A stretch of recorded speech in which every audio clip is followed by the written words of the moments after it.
Hi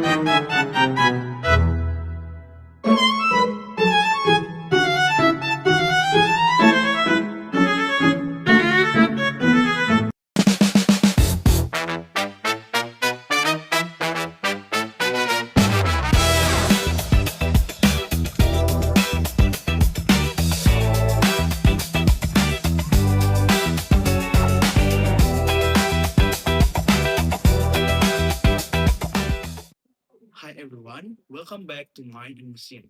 This is the podcast where we'll talk about the big idea in our daily life. I'm Josh, and today we'll talk about something we all think about our dreams and how to reach them. Let's go around the table. Maybe Felita, can you start? Sure. Hi everyone, I'm Felita. I like this topic because I think most people don't fail because they don't want their dream enough. They fail because of how they think about the process. Hi, I'm Agata. I'm the realistic one in the group. I like big dreams, but I also like a backup plan. And I'm Elvin. I take more risks, and I think you need to be a little brave, even a little crazy to go after something big. Great, let's start. My first question for everyone, the world feels very unchristian now. Do you think it's still realistic to dream big? I will start, and I will be the skeptical one. I think it is realistic, but not the old way. A 2026 Deloitte survey found that only 6% are saying a living position is our main career goal.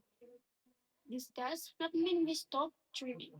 It means we think about the dream in a new way. Yes, I read something like that too. Many young people choose stability first, then they build the bigger dream on of it, instead of giving up everything for one big jump right away. Mm, Can you explain more? Do you mean people still have big dreams, but they do the steps in a different order? Yes, exactly. Think about a student who dreams of starting a business one day, but first, the student takes a stable job for 2 years to save money and learn the business world. The dream did not get smaller, the plan just became more careful. That's a good point. Let's talk about something more personal now. Alvin, you said like to take a risk. Does this idea of self step first feel frustrating to you? Honestly, yes, a little. I want to disagree a bit. I don't think that you always need the safe step first. Some big dreams only happen because someone skipped the safe path. A Lingo Bright report say 43% of Gen Z want to start their own business. One reason is the job market is so unstable now that the safe job is not even safe anymore. That is fair, actually. If the safe choice is not really safe, then maybe taking the risk is not so crazy after all. Okay, so in short, the gym is still alive, but we are just arguing about the order of the step.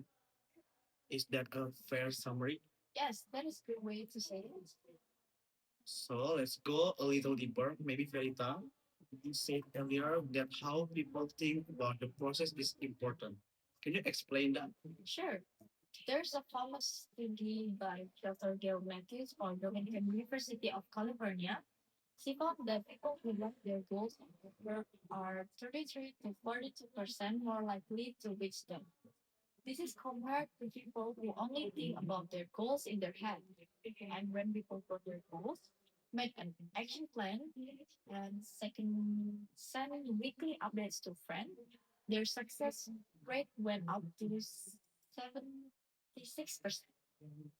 That actually reminds me of something. Last semester, I told myself I would learn video editing during the whole year, but it was only in my head, not web. I never ever opened the app. This semester, I wrote it down.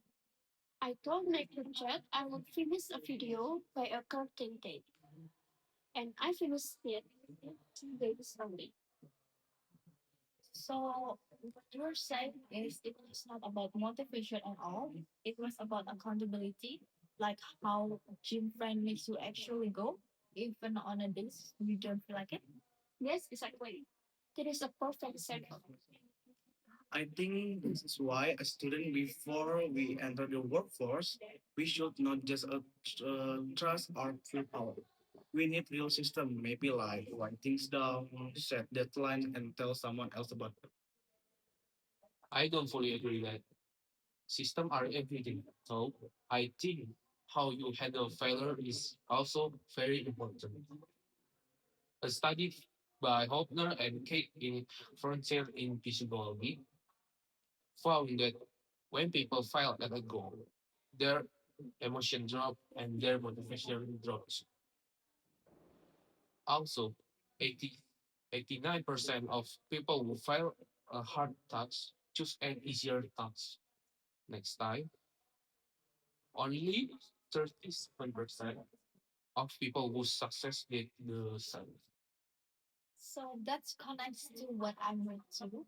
So it is not just about writing the goal down, it's also about how you act after you miss it. Maybe you two are not really disagreeing. Maybe both the system and the mindset matter.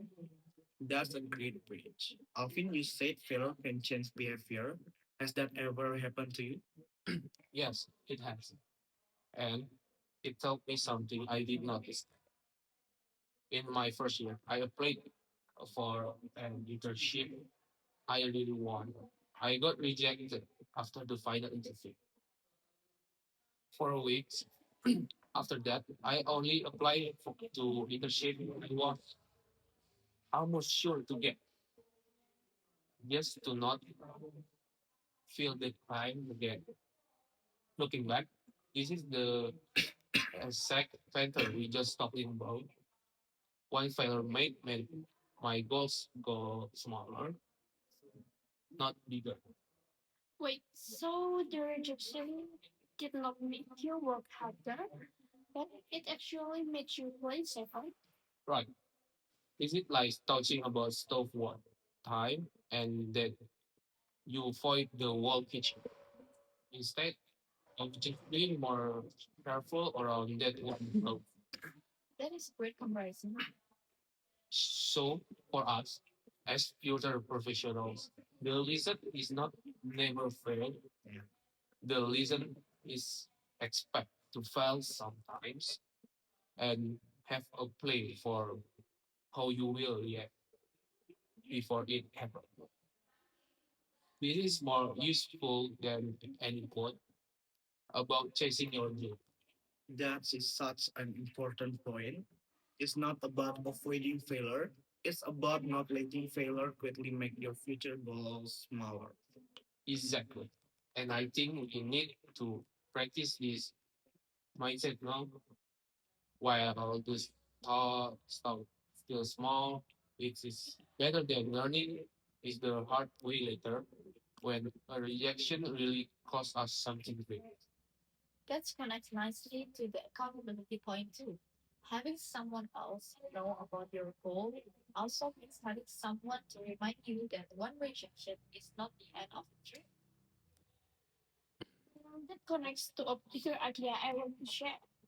I think the healthiest way is to have one direction you want to go, but several flexible paths to get there. It is like a hiker who knows which mountain they want to climb, but stays open to different trails depending on the weather. So you mean the goals itself should stay the same, but the plane under it can change? Yes, exactly. There is the wall point. I really like that idea because it takes away to pressure. Instead of asking, what if my plan failed? We should ask, what is my next trail up the same mountain? If we use that idea in our own foil, communication, media, and the kind of job we are going into, what would flexible planning look like every day? I think it means building skills that work in different jobs, not just preparing for one job title. The Lingo Bright data shows entry level jobs posts drop 29 percentage point recently. The exact path you planned for might not exist anymore. Or treating every rejection as information, not as final answer. Use it to update the plan, not to give up on the dream. And that actually connects to what we just talked about. Why the go down, tell someone about it, and be willing to change the road without losing the mountain. And I think students like us need to practice this now, not later. If we wait until after graduation to learn how to handle setbacks and change our plans, we will already be behind people who start practicing today. So that is a strong point. But let's not go too far into the career advice yet. I want to go back to Agata. Agata said about the being the realistic one. Agata, after this whole talk, did you feel on dream big chance at all? Honestly, yes, a little.